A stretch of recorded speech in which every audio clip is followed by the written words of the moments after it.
Fast, focused, and fearless. Here's everything you need to know this rush hour of October 25, Friday. I'm Riza Diaz. Jumpstarting today's rush with the DTI seeking to recall processed meat products that tested positive for African swine fever. But the Association of Meat Processors say it's a little too early for that. Shyla Francisco will tell us why. The Trade Department is demanding that the manufacturer of processed meat products that tested positive for African swine fever be named and have these products pulled out from the market. Dahil matatakot ang tao. Pero dun sa certificate, sa report na nakita natin, hindi nakapangalan yung brand.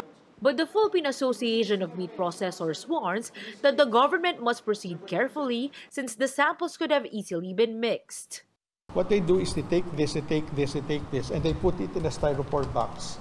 Possibly, the act of putting it in a styrofoam box could have caused us, the commingling could have caused cross-contamination. This is the reason why they cannot name the brand. This comes after the Bureau of Animal Industry confirmed that the 3 samples of processed pork products have tested positive for ASF. These include hot dog, longanisa, and tocino products from an unidentified medium-scale brand and from unbranded homemade producers. The Agriculture Department says the items were confiscated from passengers in a seaport in Calapan, Oriental Mindoro and were sourced and processed in an ASF-affected area in Central Luzon. Itinakas kasi ng mga ibang doon sa 1 kilometer radius sa 1710 protocol. Within 1 kilometer, the backyard racers, those who were not willing to surrender their pigs, no? Kasi akala nila, tumatakbo pa, malusog pa, pero yet may virus na yun. So hindi nila surrender, pinagbili sa mga traders. Ito naman traders, tinawaran, binigay kaagad. The DA said it has informed the affected manufacturer about the findings, while the FDA is just waiting for the DA's official report. While some products may have been affected by the virus, PAMP clarified that the findings should not be a cause for concern because ASF is not a threat to human health. If it is for the welfare of the consumers, ASF does not cause anything to human beings. I think what we're trying to manage is infection of pigs that could be brought from one place to the next. The virus, first, if it is heated at 70 degrees for 30 minutes, it's all killed. Even if it's there, it's killed. If it's killed live or dead, it does not affect life or dead. It does not affect actually human beings. Shyla Francisco, VR1 News. The issue of ASF-affected processed pork products have reached Malacanang, and by the looks of it, the president is not taking it lightly. Palace spokesman Sal Panelo says the administration has directed all of its departments, bureaus, and even government-owned corporations to coordinate and adopt policies to manage, contain, and control the transmission of the ASF virus in the country. Panelo adds that the executive secretary also ordered all concerned government offices to provide assistance, alternative livelihood, and skills training to those affected by the virus. The palace is also seeking the cooperation of the public to stop the spread of ASF in the country. Now, in the wake of the ASF outbreak in the country, overpriced pork products have started popping in public markets. But retailers say it's not just because of the virus. Gregorio has the report. For failing to present the proper papers, authorities confiscated 123 kilos of chicken products in Pretil, Tondo Market Thursday. The seller did not have an updated National Meat Inspection Service certification.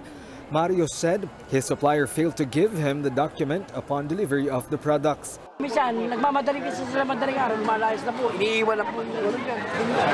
But the DTI did not accept his explanation. The DTI also discovered that pork products in the market were overpriced. A kilo is sold from 200 pesos to 240 pesos, too high compared to farm gate prices. The vendors are blaming the suppliers. Kasi nga po, hindi naman sila nagbababa ng gusto ng paninda po namin eh. Kami nga po gusto namin mababa dahil para maging mabili. Kaso nga po, hindi po sila nagbababa po. The DTI suspects vendors are colluding to sell at higher prices. But with no authority to apprehend vendors, it's all up now to the local government. I-discuss na lang natin sana sa LGU. Kasi as chair ng Local Price Coordinating Council, sila rin talaga ang makakatulong sa atin. Rice, though, is being sold at reasonable prices. The local variant is priced from 27 to 39 pesos per kilo, while Thai rice costs from 55 pesos a kilo. Tama lang sa tao. Opo, tama lang. Mahirap po magsamantala, lalo na maraming mahirap dito sa Tondo. Kasi kung baga sa yung pagbebenta natin ng mura, is service na natin sa tao eh. But in a nearby supermarket, prices for pork products are higher as compared to the wet market. Dahil doon sa mga conditions ng sale, naka-air condition, may chiller na ginagamit, naka-secure yung lugar at makikita mo talagang malinis. A week before Undas, candles are being sold in various promos from 24 to 40 pesos depending on the quantity and brand. For News 5, Gregorio, we are One News.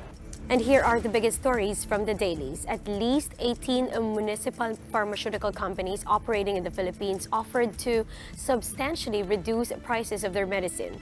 The Philippine Star reports that aside from lowering medicine costs, the Pharmaceutical and Healthcare Association of the Philippines is working with the Health Department in assisting patients through their whole medical journey. Now, the details of the partnership have yet to be released. This one from Banat. Army personnel clashed with suspected members of the New People's Army in the town of Batuan, Bohol on Thursday. The operation was launched after police received reports of armed men in the area. The AFP is still in pursuit of this unidentified men, while the Bohol Provincial Police are implementing more checkpoints in the area. Now in Cebu, Misamis Occidental Mayor David Navarro was arrested for physical assault and act of lasciviousness. Now the Freeman reports that Navarro reportedly mauled a 23-year-old massage parlor attendant after he was denied a female therapist. And when he got one, Navarro allegedly went on to ask a sexual favor from her. Victims say the mayor was drunk and is now facing complaints over the incident. Videos of maltreatment inside the Philippine Military Academy, particularly that of Cadet 4th Class Darwin Dormitorio, have surfaced are now going viral. The Dormitorio family calls the act unnecessary and most especially inhumane. Patricia Mangune has the report. Videos have surfaced of Cadet 4th Class Darwin Dormitorio showing his last few days before his death at the Philippine Military Academy. One was taken on September 12, 2019, where he is seen in a room in their barracks. Beside him is his buddy, Cadet 3rd Class Shalimar Imperial, who was recording the video, while behind them was Cadet 3rd Class Felix Lumbag. It was evident in the video that Dormitorio's left cheek was swollen, while his voice sounded hoarse. This was allegedly due to multiple slaps and punches to his face and strikes to his throat. The Dormitorio family also observed that he was simply forced to create the video. Pero yun, dahil 4th class siya, at yung mga buddies niya yung nag-uudlok sa kanya, wala siyang choice kundi gawin. While in this video from September 17, 2019, a day before Dormitorio's death, he is seen struggling to walk, even finding it difficult to put on his socks. Later, the video recorded his squad leader, Cadet 1st Class Axel Ray Sanopao, calling out for his missing combat boots.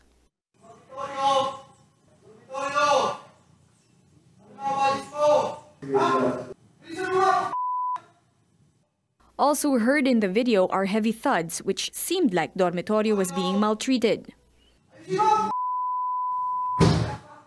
Kahit sa mga ganyang bagay, hindi naman part ng training yan. Hindi rin siya necessary. The Armed Forces of the Philippines said no one will benefit from spreading the video and will only add insult to injury. The AFP insists let the PMA and the family heal and allow the cadets to learn from their mistake. But this response does not sit well with the Dormitorio's kin. Yung PMA had at least 3 chances para iligtas yung buhay niya. Pero bakit di nila binigyan ng chance na mabuhay si Darwin? Ni sorry nga, galing dun sa nakaraang commandant saka superintendent. Hindi nila napaabot sa pamilya. For News 5, Patricia Mangune, we are One News. A few days before Undas, some passengers have started to go to bus terminals to ensure a ride home, while the famous flower market in Manila gets a little makeover. Laila Pangilinan with the story. As early as now, passengers are reserving bus tickets to avoid the influx of passengers on All Souls and All Saints Day. Kung mas maaga, ma'am, para walang hazard sa daan. The LTFRB has granted 850 special permits for buses to augment public transportation during the said holidays. These permits are valid from October 30 to November 3. But apart from bus operators, flower shops in Manila are bracing for the Undas rush. But unlike past years, Dangwa is looking cleaner and more organized. This after the clearing operations in Manila. And for some flower vendors, this bodes well for business. Mas nakaigi, ma'am, kasi mas feeling ko mas maraming darating na tao dahil alam nilang hindi mahihirapan sa pagbili.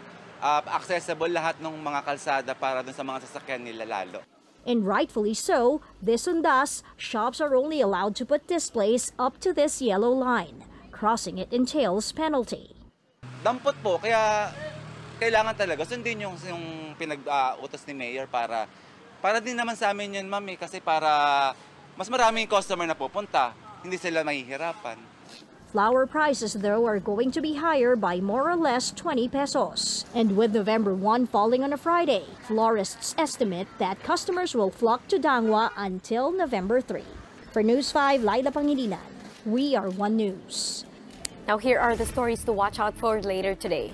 The remains of former Senate President Denny Pimentel will be flown back to Taguig this morning, a day before his burial. The Foreign Affairs Department will hold a job fair for repatriated OFWs. And a new import from the NBA will be seeing action at the PBA with the Phoenix Fuel Masters parading former Cavaliers wingman Alonzo G against the Colombian Jeep at 4:30 p.m. Also watch out for KJ McDaniels and the TNT Katropa as they battle it out with Benny Harris and the rest of the NLEX Road Warriors at 7 p.m. You can catch both of those games live on PBA Rush, beaming to you from the Big Dome. And that's how the day is shaping up to be. Join us again next time for another round of Rush. I'm Riza Diaz. We are One News.